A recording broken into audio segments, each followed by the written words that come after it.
सभी हिंदी साहित्य के विद्यार्थियों और हिंदी साहित्य को चाहने वालों सभी दर्शकों का आप सभी का स्वागत है हमारे YouTube चैनल रियल ज्ञान विद आर.के. जी में। दोस्तों, आज हम प्रेमचंद जी के एक प्रमुख उपन्यास निर्मला के कथानक और उसकी विशेषताओं को देखेंगे, साथ ही उपन्यास की दृष्टि से उनकी समीक्षा भी करेंगे।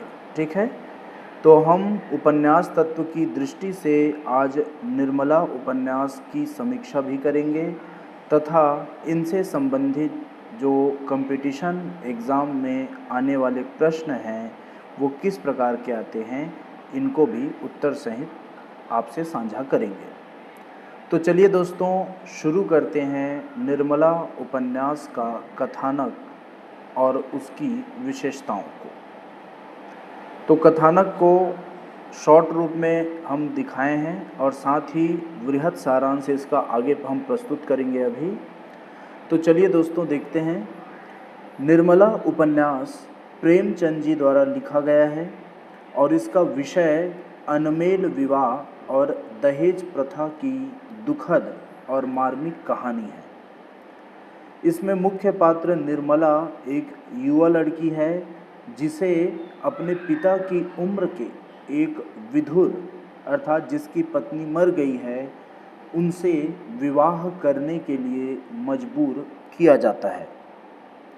विवाह के बाद निर्मला के जीवन में अनेक कठिनाइयाँ आती हैं। निर्मला के पति का नाम है तोताराम। तोताराम को अपनी पत्नी और बड़े बेटे मनसाराम के बीच गलत शंका होने लगती है, जो अंततः मनसाराम की मृत्यु का कारण बनती है। परिवार के दूसरे बच्चों के क्रमशः दुखद अंत भी होते हैं। एक चोरी का दोष लेकर आत्महत्या कर लेता है और सबसे छोटा साधु बन जाता है। निर्मला की जो जिंदगी है वह मानसिक पीड़ा, कष्ट और सामाजिक अन्याय से भर जाती है और अंततः निर्मला की भी मृत्यु हो जाती है। तो दोस्तों, उपन्यास का जो अंत है वह बेहद करुणापूर्वक और तीव्र है। इसके साथ साथ ही उपन्यास में अन्य उपकथाएं भी चलती है। उपन्यास में निर्मला के साथ सुधा और डॉक्टर भुवन मोहन की कहानी भी जुड़ी हुई है। सुधा जो है निर्मला की मित्र बनती है और सामाजिक समर्थन देती है, जबकि भुवन मोहन जो डॉक्टर है वह निर्मला के जीवन में प्रेम के पाश में फंसने की कोशिश करता है, पर असफल होकर भुवन मोहन भी आत्महत्या कर लेता है। निर्मला के जीवन का दुख और सामाजिक कष्ट ऊंचे चरम तक पहुंचते हैं। अब आइए दोस्तों, इनके कथानक की विशेषताओं को देख लेते हैं। तो इनमें विशेष बात यह है कि इस उपन्यास का मुख्य उद्देश्य जो है दोस्तों वह अनमेल विवाह या बेमेल विवाह और दहेज प्रथा के दुष्प्रभावों को उजागर करना है। निर्मला उपन्यास को प्रेमचंद का प्रथम यथार्थवादी तथा हिंदी का प्रथम मनोवैज्ञानिक उपन्यास माना जाता है और इस दृष्टि से यह उपन्यास बहुत ही महत्वपूर्ण है। इस उपन्यास में प्रेमचंद के प्रचारक स्वर कम है, जिससे यह अधिक कलात्मक और सुसंगठित बन गया है। उपन्यास में सामाजिक कुरीतियों जैसे दहेज प्रथा, इसके विरोध में एक जबरदस्त चुनौती प्रस्तुत की गई है। निर्मला की मृत्यु सामाजिक अन्याय के खिलाफ एक पीड़ादायक प्रतिक्रिया के रूप में दर्शाई गई है। उपन्यास में हास्य के लिए भालचंद और मोटेराम शास्त्री के प्रसंग को भी शामिल किया गया है, जो कि कथा को निरंतर दुखांत रूप में नहीं लेते अर्थात संतुलित कर देते हैं। तो यह उपन्यास जो है दोस्तों वह भारत की मध्यवर्गीय युवतियों की दयनीय स्थिति को उजागर करता है और सामाजिक सुधार की आवश्यकता पर बल देता है। निर्मला का चरित्र मानवीय पीड़ा और सामाजिक अन्याय के विरुद्ध आवाज़ उठाता है। इस प्रकार निर्मला उपन्यास एक समाज संदेश प्रधान कथा है जो यथार्थवाद और मनोवैज्ञानिक दृष्टिकोण से रचित है। इस उपन्यास में सामाजिक बुराइयों के खिलाफ एक नकारात्मक लेकिन जागरूक दृष्टि प्रस्तुत की गई है। अब देख लेते हैं दोस्तों उपन्यास का वृहद सारांश। निर्मला उपन्यास में मुंशी प्रेमचंद जी द्वारा यह जो है वह लिखा गया है और जो कि दहेज प्रथा और अनमेल विवाह की सामाजिक कुप्रथाओं पर आधारित है। यह कहानी निर्मला नाम की एक युवती की है जिसका रिश्ता पहले भालचंद्र के पुत्र भुवन चंद्र से तय हुआ था, लेकिन निर्मला के पिता की हत्या हो जाने के बाद यह शादी टूट जाती है और दहेज न मिलने के कारण भुवन चंद्र विवाह से मना कर देता है। तो मजबूरन निर्मला की विधवा माता उसकी शादी एक अधेड़ उम्र के वकील तोताराम से कर देती है, जिसकी पहली पत्नी की मृत्यु हो चुकी होती है और उसके 3 बच्चे होते हैं। तोताराम की उम्र निर्मला से काफ़ी अधिक होती है। विवाह के बाद तोताराम का व्यवहार निर्मला के प्रति प्रेम और सम्मान के बजाय कामुक प्रवृत्ति से भरा होता है, जबकि उसके बेटे, विशेषकर बड़ा बेटा जो है जिसका नाम मनसाराम है, मनसाराम जो है वह निर्मला के समान उम्र का होता है और निर्मला के साथ प्रेम पूर्वक स्नेहपूर्ण संबंध बनाता है। लेकिन तोताराम को अपने पुत्र और पत्नी के बीच गलतफहमी हो जाती है, जो अंततः मनसाराम की बीमारी और मृत्यु का कारण बनती है। अन्य बच्चे भी भाग्यहीन होते हैं। एक जो है वह ठगों द्वारा अपहरण कर लिया जाता है और दूसरा आत्महत्या कर लेता है। तो निर्मला की जिंदगी विभिन्न दबावों और अपमानों में बीतती है जो उसे मानसिक और शारीरिक रूप से कमज़ोर कर देते हैं। निर्मला की छोटी बहन कृष्णा की शादी सुधा नामक पड़ोसी की मदद से होती है और सुधा का जो पति होता है डॉक्टर भुवन मोहन, जो निर्मला का पूर्व मंगेतर था, उसकी उम्र और परिस्थितियों के कारण निर्मला से प्रेम में फंसता है, लेकिन विफल रहने पर वह भी आत्महत्या कर लेता है। तो निर्मला के जीवन का अंत भी दुखद होता है जब वह मानसिक पीड़ा से टूटकर मर जाती है और तोताराम उसकी चिता में आग लगा देता है। दोस्तों, उपन्यास का अंत अत्यंत मार्मिक और गंभीर है, जो दहेज प्रथा और अनमेल विवाह के दुष्परिणामों को उजागर करता है। यह उपन्यास समाज की उन बुरी प्रथाओं पर तीखा प्रहार करता है जो महिलाओं के जीवन को दुख और अपमान से भर देते हैं। निर्मला का चरित्र भारतीय मध्यवर्गीय परिवार की नायिका के रूप में समाज की उन कुरीतियों के खिलाफ संघर्ष और पीड़ा का प्रतीक है। अब देखते हैं दोस्तों उपन्यास के सभी पात्र और उसकी विशेषताओं को सूची के माध्यम से हमने आपके सामने लाया है। तो दोस्तों हमने बहुत मेहनत किया है। अगर आपको यह अच्छा लग रहा है तो वीडियो को लाइक कीजिए, शेयर कीजिए। चलिए निर्मला उपन्यास के पात्र को जान लेते हैं। पहला तो है निर्मला, जो कि इस उपन्यास की नायिका है और केंद्रीय पात्र है। विशेषताओं को देख लेते हैं। निर्मला जो है एक 15 वर्षीय सुंदर और सुशील लड़की है। सामाजिक दहेज प्रथा और अनमेल विवाह का यह शिकार हो जाती है और मानसिक तथा शारीरिक कष्ट झेलती है।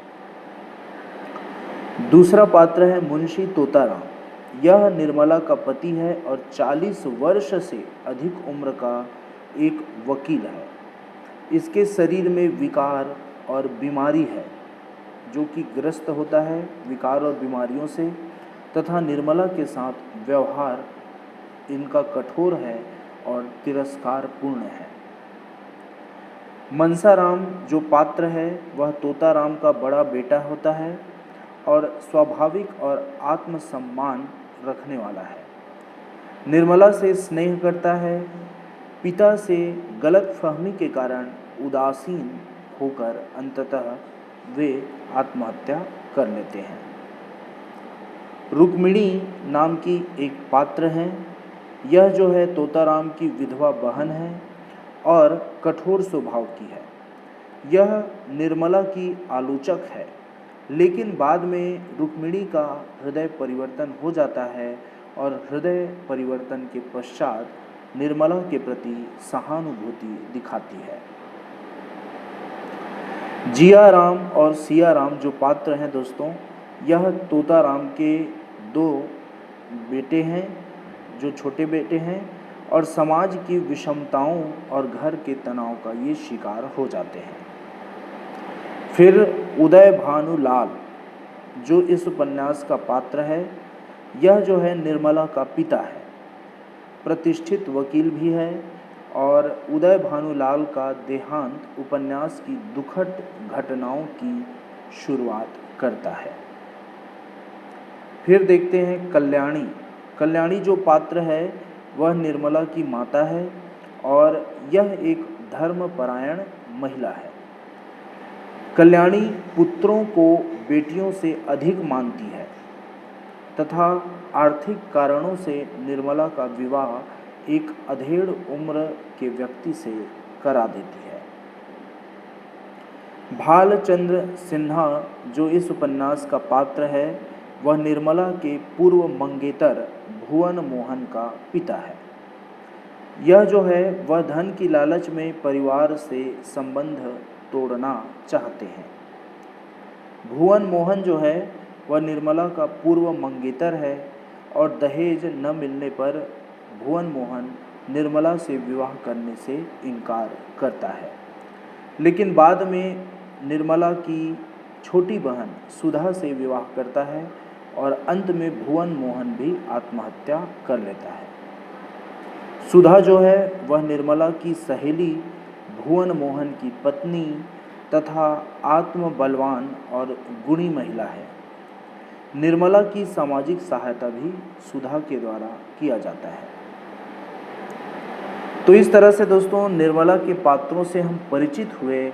अब ये जो पात्र हैं इनके प्रमुख विशेषताओं की ओर हम इंगित कर लेते हैं, जिसको आपको जानना अति आवश्यक है, क्योंकि यह यूजीसी नेट के एग्ज़ाम में आ सकता है।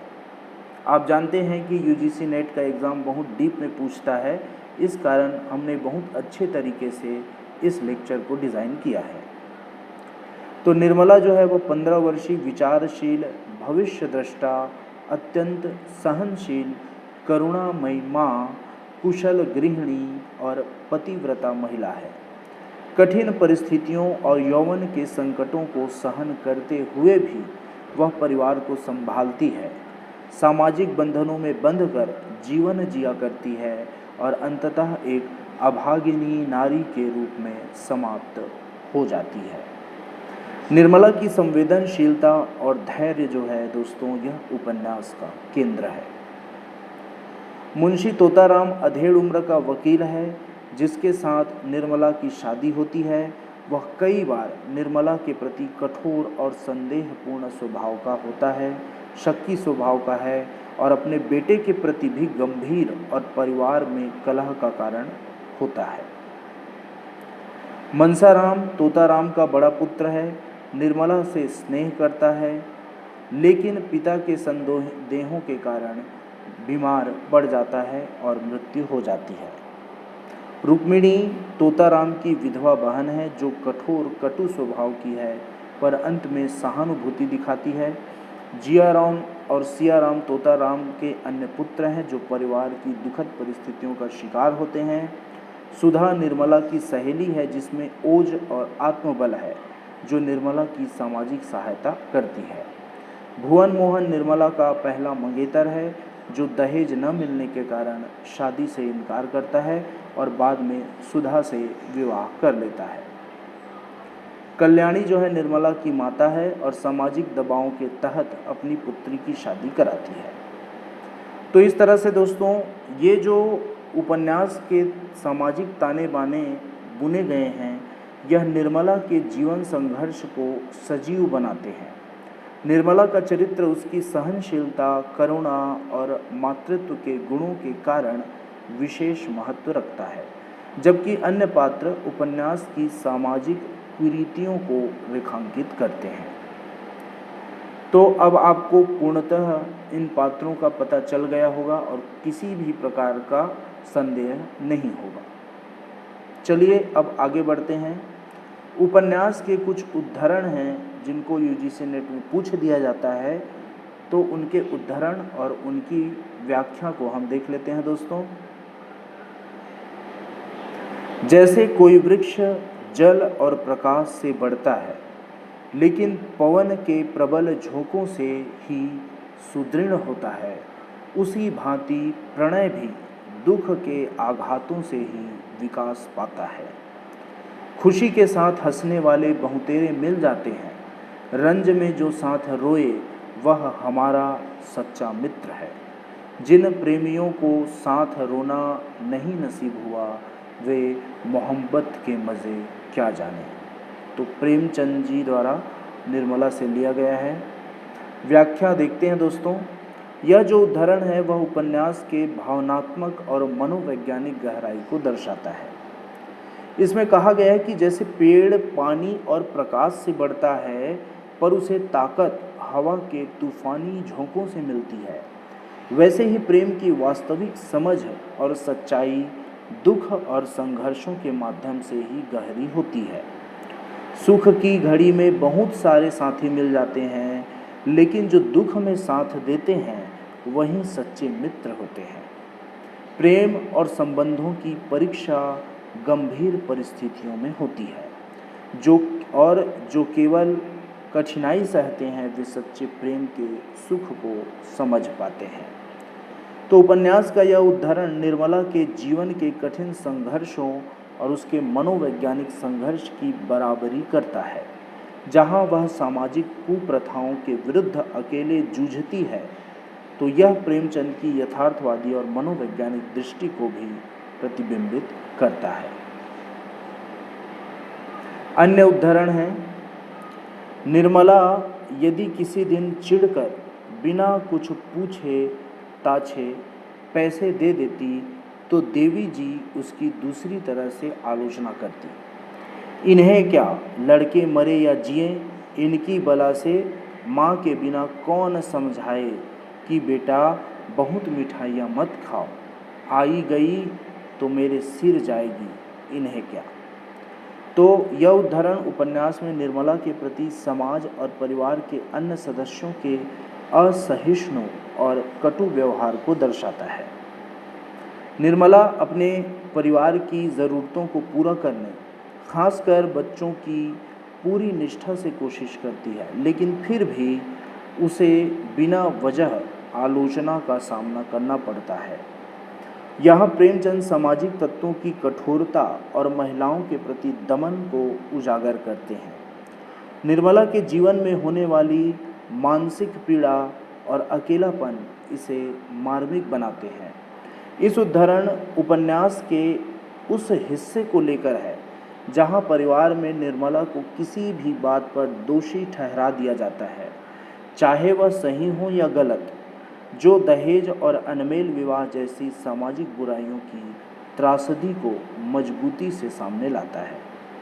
और यह वाक्यांश उपन्यास के सामाजिक विषय और निर्मला की दयनीय स्थिति को प्रभावशाली ढंग से दर्शाता है। तो निर्मला के प्रमुख अध्यायों का संक्षेप सार हम यहाँ पे प्रस्तुत कर रहे हैं। तो जैसे कि मैंने वृहद सारांश में बताया दोस्तों, वैसा ही है, एक बार फिर से आप देख लेंगे, जिससे आपको बहुत अच्छे तरीके से इस कहानी को याद करने में सहायता मिल जाएगी।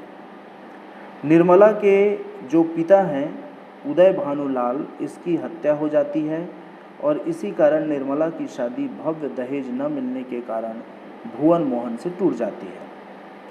निर्मला की विधवा माता आर्थिक मजबूरी में फिर निर्मला की शादी अधेड़ उम्र के व्यक्ति तोताराम से कर देती है, जिसके 3 बेटे पहले से ही थे।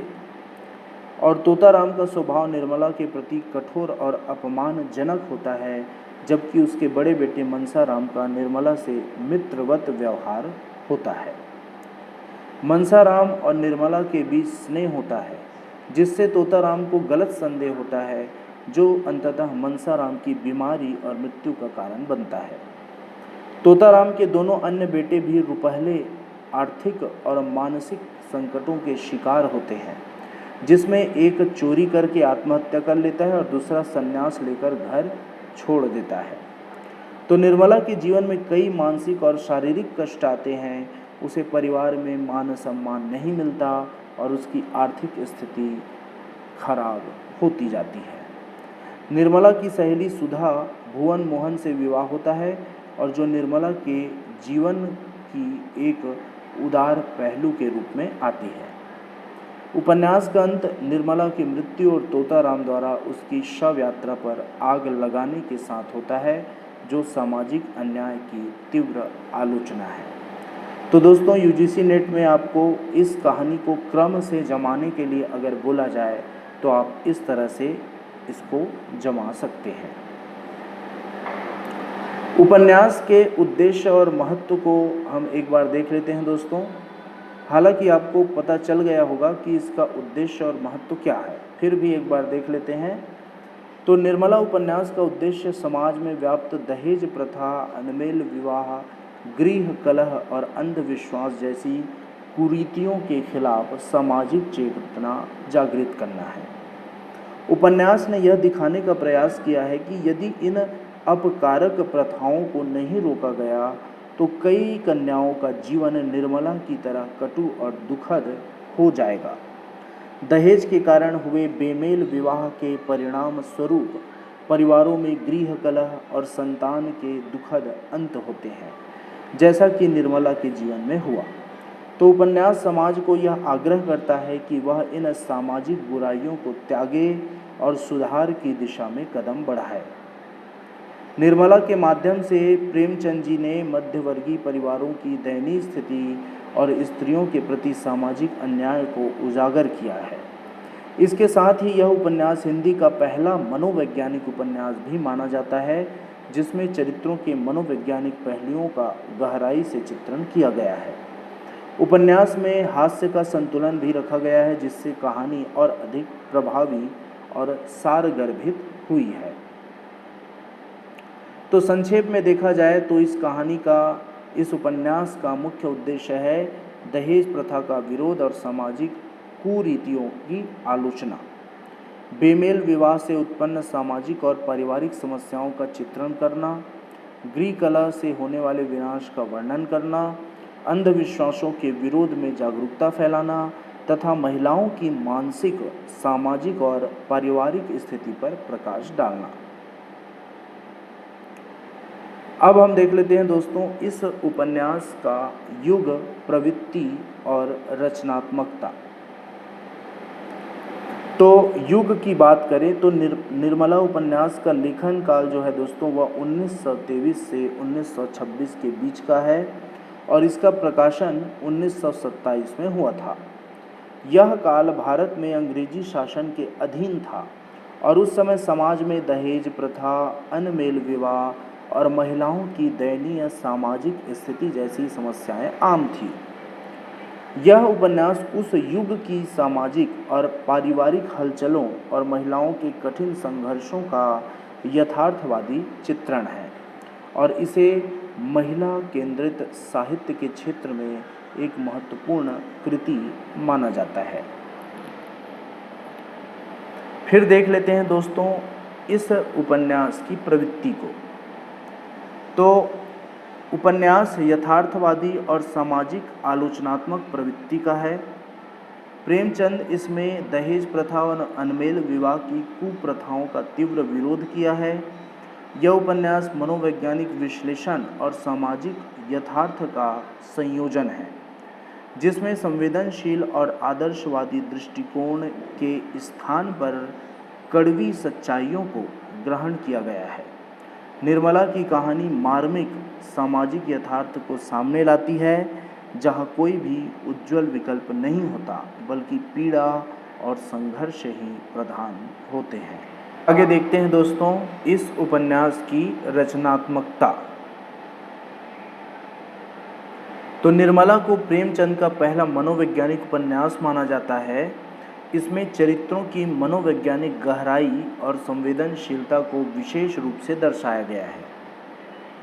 उपन्यास की रचना सुसंगठित और कलात्मक है, जिसमें असंबद्ध प्रसंगों को बहिष्कार कर कथा की दृढ़ता बनी हुई है। साथ ही प्रेमचंद ने उपन्यास में हास्य के लिए कुछ प्रसंग जोड़े हैं, जैसे भालचंद और मोटे राम की कहानियाँ, जिससे कथा में संतुलन और जीवन संतुलन बना रहता है। प्रचारात्मक तत्वों की कमी से यह उपन्यास अधिक कलात्मक और प्रभावशाली बन जाता है। तो इस प्रकार दोस्तों निर्मला जो है सामाजिक यथार्थ और मनोवैज्ञानिक गहराई के साथ एक यथार्थवादी उपन्यास है, जो 1920 के दशक के सामाजिक स्थिति की प्रभावशाली चित्रण करता है।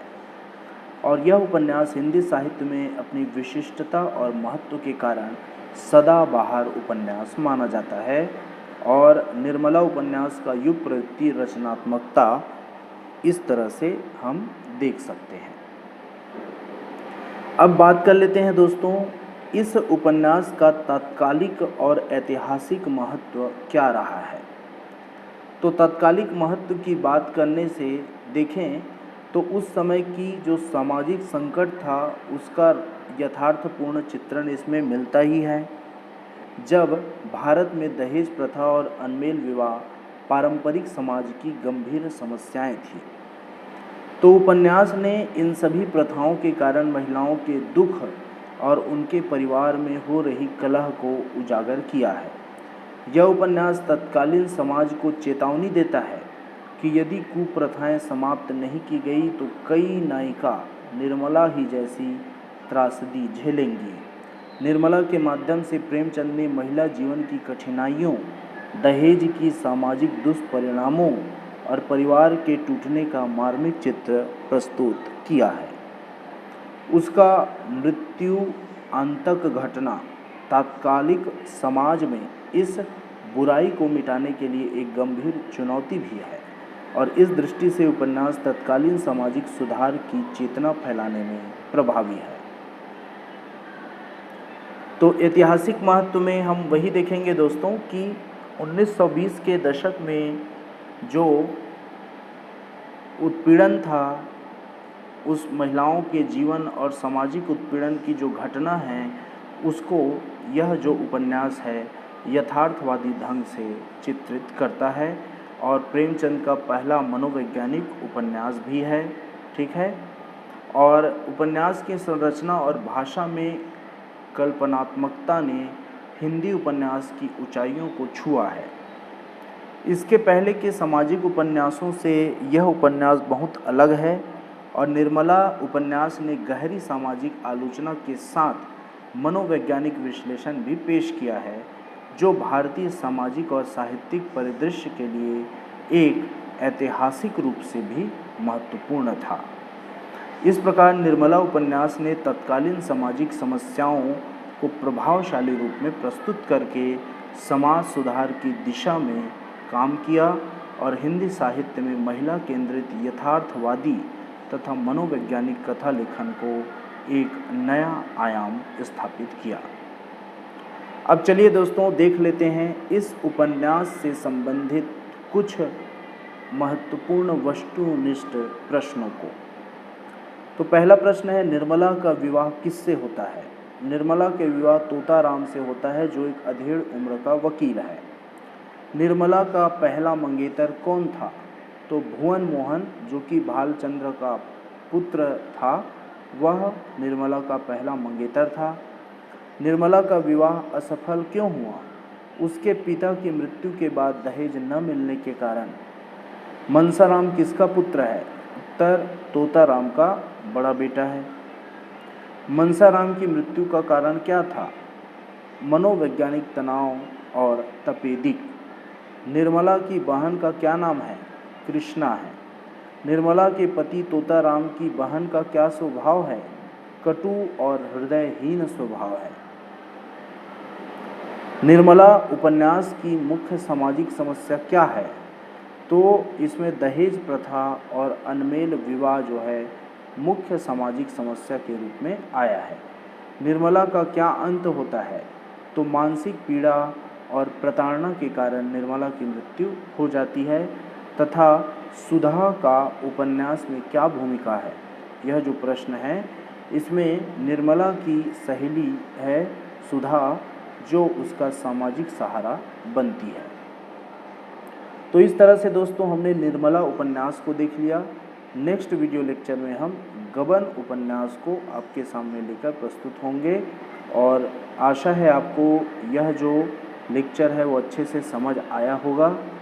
आगे हम ऐसे ही अन्य उपन्यासों को आपके सामने लाएंगे जिससे आपकी तैयारी बहुत अच्छे तरीके से चलती रहेगी। तो आज के लिए इतना ही दोस्तों, धन्यवाद।